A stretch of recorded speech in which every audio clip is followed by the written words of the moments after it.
A year after the beginning of the Russian special military operation in Ukraine, any steps towards the peace process are yet to be made by the warring sides. The front lines in eastern and southern Ukraine are inflamed by heavy battles and intense artillery duels, while Ukrainian forces, supported by NATO countries, attempt to stop the Russian advance. The city of Bakmut remains one of the main hotspots of the war in Ukraine, where Wagner fighters are surrounding a large Ukrainian grouping. After a public scandal on the lack of supplies between the Wagner PMC and the Russian Ministry of Defense was solved, Wagner fighters speeded up their advance on the Bakmut outskirts. The armed forces of Ukraine are hastily retreating from their military positions to the northwest of the city. Last week, Wagner fighters took control of the village of Berkhovka. In recent days, they expanded their zone of control along the Bakhmut-Slavyansk road and took control of the villages of Yagudne and Dabova-Vasyelivka. In an attempt to prevent Russian forces from entering the city of Bakmut from the western direction and slow down their advance from the north, Ukrainian forces blew up a dam near the village of Kromova. However, such a decision will also complicate any maneuvers of the Ukrainian army itself. In their turn, the advancing Wagner fighters are not in a hurry to storm Bakmut from the western direction until they secure their positions on the outskirts and cut the last road leading to the city from the southwest.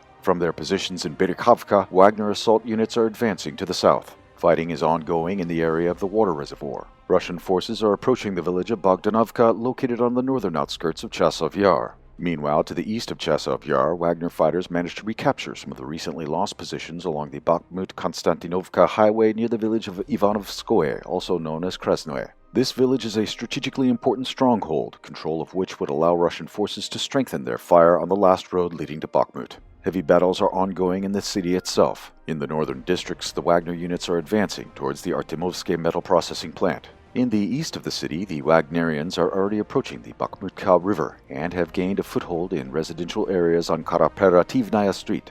The destruction of the Bakhmut stronghold will force the Ukrainian military to step dozens of kilometers back to the west and strengthen new defenses along the Slavyansk-Kramatorsk line. These are the last large cities of the Donetsk People's Republic, where the Kiev regime is still in full control and which it would fiercely defend.